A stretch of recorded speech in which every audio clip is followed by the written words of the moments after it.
tumekusanyika hapa kama wagombezi wa kutoka sehemu ya Western Kenya, na tumekuja hapa katika muungano wa Kenya Kwanza.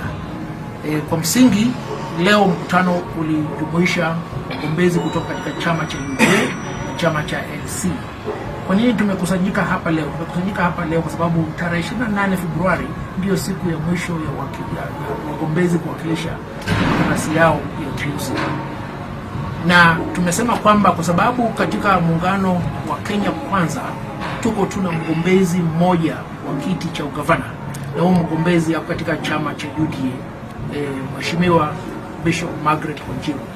Na leo tumesema kwamba sisi kama watu kutoka katika mkoa wa Western tutajiunga pamoja, tutasimama nyuma ya Bishop Margaret Wanjiru kuhakikisha kwamba yeye na sera zake zinasukumwa ili apate nafasi kuwa gavana wa Nairobi.